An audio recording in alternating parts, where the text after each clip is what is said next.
Salam Bapak Ibu, Saudara dan Saudari, sahabat-sahabat garam dunia yang terkasih.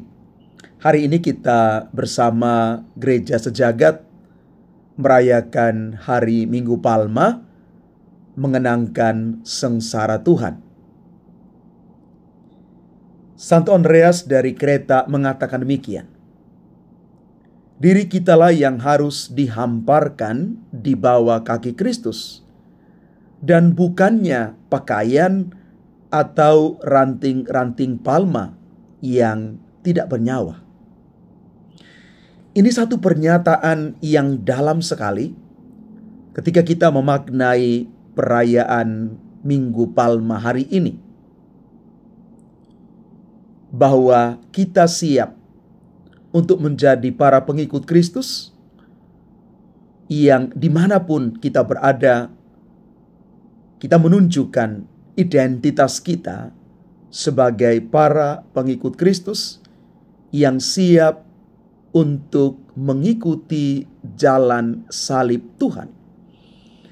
Dan bacaan-bacaan suci yang kita renungkan pada hari ini, yang berpuncak pada pembacaan Injil Lukas, kita boleh menangkap makna terdalam dari kisah salib dan sengsara Tuhan kita Yesus Kristus yang sungguh bermakna. Maka kalau kita mau merenungkan perayaan hari ini, kita akan fokus pada peristiwa salib.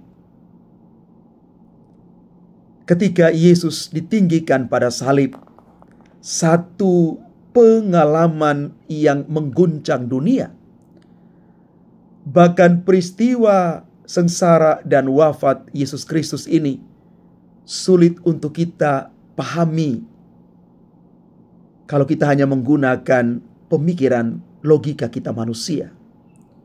Tetapi kalau kita lebih dalam memaknai perayaan ini, maka kita akan melihat salib Kristus dalam pola pandang yang berbeda, bahkan lebih dalam. Karena kita mau mengatakan bagaimana Rasul Paulus dalam tulisannya kepada jemaat di Filipi menegaskan bahwa Yesus datang untuk merendahkan dirinya. Ia mengosongkan diri dan menjadi hamba. Maka dari pengalaman kesengsaraan yang amat menyakitkan ini, dari peristiwa salib Kristus ini, kita boleh menangkap 3 refleksi yang bisa menjadi pegangan hidup iman kita. Yang pertama, dari salib, Yesus mengatakan kata-kata pengampunan. Ucapan pengampunan yang penuh dengan kelembutan dan kemurahan hati. Ya Bapa, ampunilah mereka, karena mereka tidak tahu apa yang mereka lakukan. Pengampunan yang tulus. Pengampunan yang betul-betul keluar dari pengalaman hati yang mengampuni tanpa syarat. Peristiwa salib adalah lambang pengampunan tulus, tanpa syarat, tanpa embel-embel. Yesus mengajarkan kepada kita bagaimana mengampuni supaya kita sembuh. Yang kedua, dari salib Yesus membawa kedamaian. Dia menyembuhkan dan mendamaikan relasi politik dan rohani yang rusak antara Herodes dan Pilatus yang mengadili Yesus. Dia menyembuhkan telinga hamba imam besar yang dipenggal Petrus tanda Dia mendamaikan pendengaran manusia yang dipenuhi hasutan dan berita-berita palsu. Yesus juga menasihati para wanita Yerusalem yang menangisinya. Artinya, Dia peduli terhadap sesama. Kepedulian, solidaritas ini semoga menjadi semangat kita juga. Dan yang ketiga adalah kemenangan mutlak atas kegelapan melalui kematian. Penginjil Lukas membawa kita pada peristiwa ajaib, yaitu matahari gagal memberikan sinarnya dan robeknya tirai bait Allah. Peristiwa ini melambangkan bahwa Yesus adalah sumber keselamatan yang baru dan menggantikan hidup lama yang ditutupi oleh kegelapan dosa.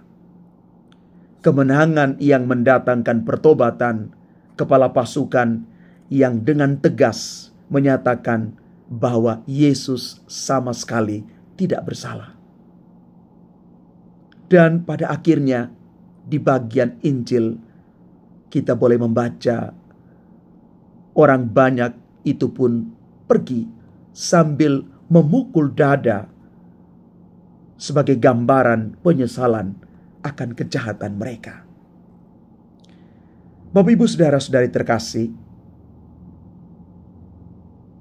kesengsaraan Yesus itu bermakna dalam iman, yaitu kita menjadi pribadi-pribadi pengampun dan sarana keselamatan.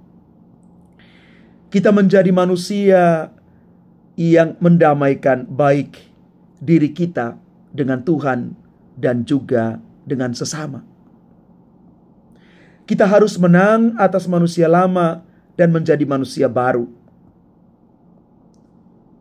Kita harus menjadi murid-muridnya yang memuji Allah di dalam kata dan tindakan. Pengalaman penderitaan dan kesengsaraan, bahkan kematian diri kita, menjadi sarana keselamatan itu. Pada akhirnya, meskipun harus menderita sengsara, Yesus yang datang dari Allah harus kembali kepada Allah. Maka Yesus mengatakan, "Bapa, ke dalam tangan-Mu kuserahkan nyawaku." Injil Lukas bab 23 ayat 46. Inilah satu pengalaman iman akan salib Yesus yang luar biasa. Maka lewat sengsara dan kematian Yesus mengarahkan kita untuk mempercayakan diri kepada Allah, hidup dan mati bersamanya. Dan kita pun diajak untuk tegar menghadapi realitas hidup. Kita siap untuk memikul salib, berjalan bersama dengan Yesus. Maka kita yakin dan percaya penyertaan Allah akan terus menyertai kita. Bapak, Ibu, saudara-saudari terkasih, semoga lewat salib dan sengsara Yesus ini kita boleh dipulihkan, boleh disembuhkan dan mengalami keselamatan. Karena salib menjadi sumber kekuatan dan sarana keselamatan bagi kita. Lewat salib Kristus kita didamaikan. Kita boleh mengalami pemulihan yang luar biasa. Kita selamat berkat salib Kristus. Tuhan memberkati kita sekalian. Amin.